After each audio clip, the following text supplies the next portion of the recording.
இன்றைக்கு எங்கட நாட்டுக்குள்ள பெரிய பிக் பிரேக்கிங் நியூஸ் என்னன்னு பார்த்தீங்கன்னா இலங்கையினுடைய முன்னாள் ஜனாதிபதி கோட்டபாய ராஜபக்சவுக்கு வெளிநாட்டு பயண தடை நீதிமன்றத்தால் விதிக்கப்பட்டிருக்குது. அவர் இனிமேல் வெளிநாடுகளுக்கு செல்லக்கூடாதுன்னு சொல்லி ஒரு தடை விதிக்கப்பட்டிருக்குது. அவருக்கு மட்டும் இல்லாம இன்னும் 2 இராணுவத்தை சேர்ந்தவர்களுக்கும் இந்த ஒரு முக்கியமான தடை விதிக்கப்பட்டிருக்குது. அதுக்கான காரணம் என்ன, இன்னும் என்னென்ன விஷயங்கள் எல்லாம் அதுக்குள்ள சொல்லப்பட்டிருக்கின்றத இந்த வீடியோல முழுமையா பார்க்க போறோம். அதோட இன்னொரு முக்கியமான விஷயம் என்னன்னு பாத்தீங்கன்னா 21 பேர் ஒரு ஹோட்டல்ல ஒரு தீ விபத்துல இறந்து போன ஒரு பெரிய சோகமான விஷயம் பக்கத்தில் இருக்கிற இந்தியாவில் நடந்திருக்குது. அதே மாதிரி அமெரிக்கா ஈரானுக்கு இடையிலான போர்ல இன்றைக்கு காலையில குவைத் விமான நிலையத்தின் மேல ஒரு ட்ரோன் தாக்குதலும் மிசைல் தாக்குதலும் நடத்தப்பட்டிருக்குது. இப்ப அங்க போகக்கூடிய விமானங்கள் எல்லாமே நிறுத்தப்பட்டிருக்குது. ஸோ அதுல இருக்கக்கூடிய முக்கியமான அப்டேட்ஸ் என்ன, இது 3 தான் இந்த வீடியோல விரிவா விளக்கமா தெளிவா நான் உங்களுக்கு சொல்ல போறேன்.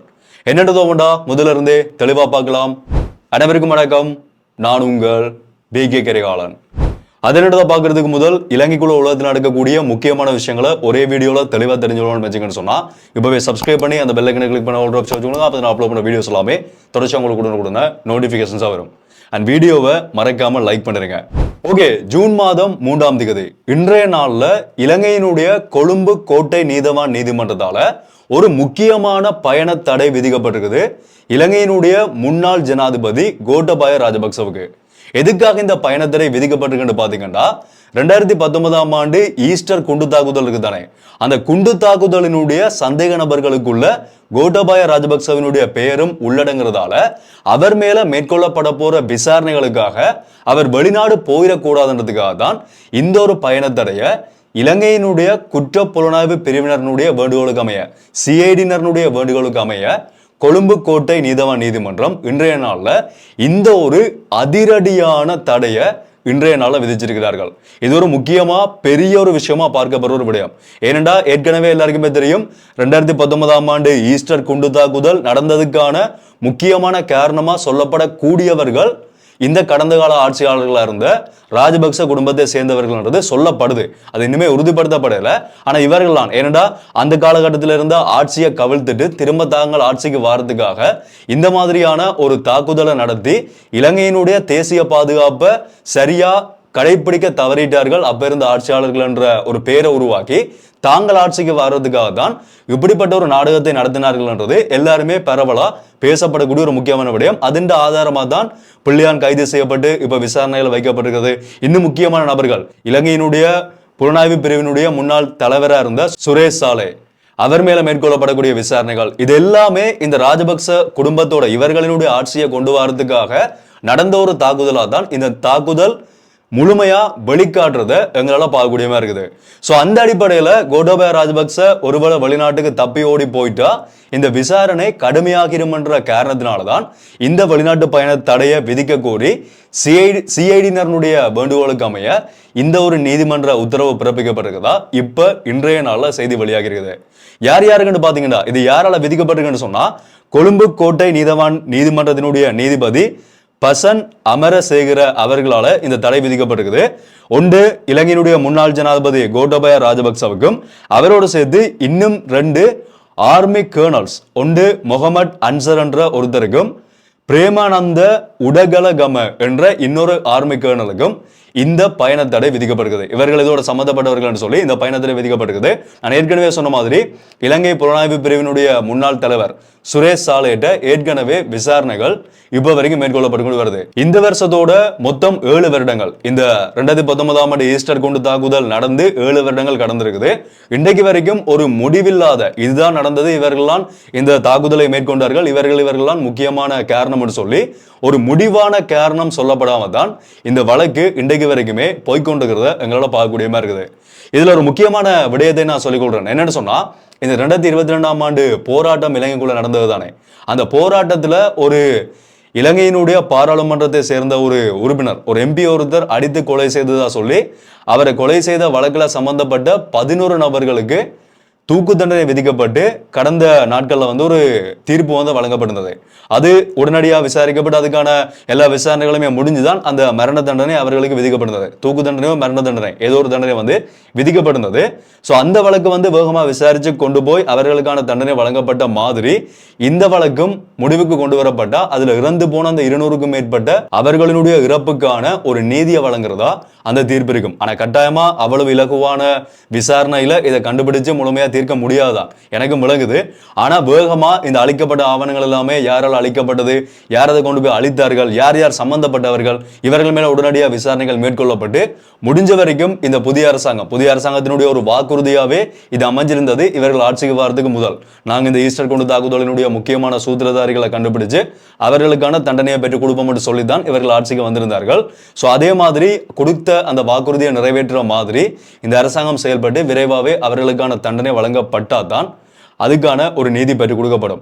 எங்களினுடைய ஈழத்தமிழர்களினுடைய அழிவுக்கு தான் ஒரு நீதி இன்றைக்கு வரைக்குமே கிடைக்கலன்னு சொன்னா ஒரு ஆட்சிக்காக நடந்த இந்த அழிப்புக்காவது ஒரு நீதி பெற்றுக் கொடுக்கப்படுமா இருந்தா அது ஓரளவுக்கு அவர்களுக்கான ஒரு நீதியா இருக்கும்னு சொல்லி நான் நினைக்கிறேன். ஓகே, இது வந்து முக்கியமா இன்றைய நாள்ல எங்கட நாட்டுக்குள்ள நடந்திருக்கக்கூடிய ஒரு பெரிய பிக் பிரேக்கிங் நியூஸ். அடுத்த 2வது விடயம் என்னன்னு பாத்தீங்கன்னா பக்கத்துல இருக்கிற இந்தியால சவுத் டெல்லியில தெற்கு டெல்லியில ஒரு ஹோட்டல்ல ஒரு தீ விபத்து இன்றைய நாள்ல நடந்திருக்குது. தெற்கு டெல்லியில இருக்கிற மால்வியா நகர் என்று சொல்லப்படுற ஒரு அந்த ஏரியால இருந்த ஒரு ஹோட்டல்ல தான் இந்த தீ விபத்து நடந்திருக்குது. அந்த விபத்துல மொத்தம் 21 பேர் உடல் கருகி உயிரிழந்திருக்கிறார்கள். கடந்த வருடங்கள்ல டெல்லியில மொத்த இந்தியாலேயே நடந்த விபத்துக்கள்ல உயிரிழப்புகள்ல ஒரு பெரிய சோகமான சம்பவமா இந்த சம்பவம் இன்றைய நாள்ல ஜூன் 3ஆம் தேதி பதிவாகி இருக்குது. 40 பேர் இப்ப வரைக்கும் அந்த இடத்துல இருந்து வெளியில மீட்கப்பட்டிருக்கிறார்கள். இதுல என்ன கொடுமை என்று பாத்தீங்கன்னா அந்த விபத்து நடந்த அந்த ஹோட்டல் என்ன ஹோட்டல்னு சொன்னா அந்த இடத்துக்கு பக்கத்துல ஒரு தனியார் மருத்துவமனை ஒன்று இருந்திருக்குது, ஒரு பிரைவேட் ஹாஸ்பிட்டல் இருந்திருக்குது. அந்த மருத்துவமனைக்கு வரக்கூடிய நோயாளர்கள், அந்த நோயாளர்களை பார்க்க வரக்கூடிய மற்றவர்கள் வந்து தங்களோட சாப்பாட்டுக்காகவும் தங்கி இருக்கிறதுக்காகவும் இருந்த ஒரு ஹோட்டல்ல தான் இந்த ஒரு தீ விபத்து நடந்திருக்குது. அதுக்குள்ள இந்தியாவை சேர்ந்தவர்களும் இருந்திருக்கிறார்கள், வெளி மாநிலங்கள் வெளிநாட்டவர்களும் அந்த ஹோட்டலுக்குள்ள இருந்திருக்கிறதா செய்திகள் வெளியாகி இருக்குது. சோ இப்ப வரைக்கும் வந்திருக்கிற அப்டேட்டின் படி 21 பேர் இறந்து போயிருக்கிறார்கள், 40 பேர் காப்பாற்றப்பட்டிருக்கிறார்கள். ஒரு பெரிய ஒரு சோகமான சம்பவமா இந்த சம்பவம் இன்றைய நாள்ல இந்தியாவில் பதிவாகி இருக்குது. ஓகே, கடைசி ஒரு உலக முக்கியமான அப்டேட் என்னன்னு பாத்தீங்கன்னா இப்ப போய்கொண்டிருக்கிற இந்த அமெரிக்கா ஈரான் இடையிலான பிரச்சனையில இன்றைய நாள் அதிகாலையில குவைத் இன்டர்நேஷனல் ஏர்போர்ட், குவைத் சர்வதேச விமான நிலையத்தின் மேல ஈரானால மேற்கொள்ளப்பட்ட ஒரு ட்ரோன் தாக்குதலும் ஒரு மிசைல் அட்டாக்கும் குவைத் சர்வதேச விமான நிலையத்தின் மேல தாக்குதல் மேற்கொண்டு பாதிப்புகளை ஏற்படுத்திருக்குது. குவைத் இன்டர்நேஷனல் ஏர்போர்ட்டினுடைய டெர்மினல் 1 தான் இந்த தாக்குதல் மேற்கொள்ளப்பட்டிருக்குது. இப்ப அந்த குவைத் சர்வதேச விமான நிலையத்துக்கு போகக்கூடிய எல்லா விமானங்களுமே தற்காலிகமா இடைநிறுத்தப்பட்டிருக்குது. அதே மாதிரி அந்த இடத்துக்கு வந்த விமானங்களும் வேற பகுதிகளுக்கு திருப்பி அனுப்பப்பட்டிருக்குதா கல்ஃப்ல இருந்து வந்திருக்கக்கூடிய செய்தி அப்டேட்ல இருந்து எங்களால பார்க்கக்கூடிய மாதிரி இருக்குது. இந்த தாக்குதல்ல எந்த ஒரு உயிரிழப்புகளுமே ஏற்படலை என்றாலும் அந்த இடத்துல இருந்த சில பேர் காயமடைஞ்சிருக்கிறார்கள். அதோட அந்த விமான நிலையத்தினுடைய டெர்மினல் 1 பகுதியில் ஒரு கடுமையான சேதம் ஏற்பட்டிருக்கிறதா விமான நிலைய அதிகாரிகளால ஒரு விடயம் வெளிப்படுத்தப்பட்டிருக்குது. இதுக்கான பதில் தாக்குதலை அமெரிக்கா நடத்திருக்கிறார்கள். அது எங்கன்னு பாத்தீங்கன்னா ஈரானினுடைய இந்த ஸ்ட்ரைட் ஆஃப் ஹார்மோஸ் பகுதியில் இருக்கிற கெஸ்ம் ஐலாண்ட் இருக்குதானே, கெஸ்ம் தீவுகள், அந்த தீவுகள் மேல ஒரு தற்பாதுகாப்பு தாக்குதலா ஈரான் நடத்தின தாக்குதலுக்கான ஒரு பதில் தாக்குதலா அமெரிக்கா அந்த தீவுல தாக்குதலை நடத்திருக்கிறார்கள். சோ இது வந்து கொஞ்சம் ஒரு பரபரப்பை ஏற்படுத்தின ஒரு சூழ்நிலையா இப்ப மத்திய உலக நாடுகள்ல போறதுங்களால பார்க்கக்கூடிய மாதிரி இருக்குது. குவைத்தினுடைய விமான சேவைகள் தற்காலிகமா இப்ப இடைநிறுத்தப்பட்டிருக்குது, முழுமையாண்டு இல்லாம தற்காலிகமா இடைநிறுத்தம் மேற்கொள்ளப்பட்டிருக்குது. சோ திரும்ப அந்த விமான சேவைகள் இயங்கும் போது மறுஅறிவித்தல் அவர்களால வழங்கப்படும். இந்த போய்கொண்டிருக்கிற இந்த போர் தான் இப்போ ஒட்டுமொத்த பொருளாதாரத்தினுடைய பிரச்சனைக்கும் ஒரு பெரிய முக்கியமான காரணமா இருந்து கொண்டிருக்குது. எப்ப டொனால்ட் ட்ரம்ப் சரியான ஒரு தீர்வை எதுக்கு கொடுப்பார்? ஏன்னா டொனால்ட் ட்ரம்ப் தான் பெரிய பிரச்சனையா இருக்கிறார்.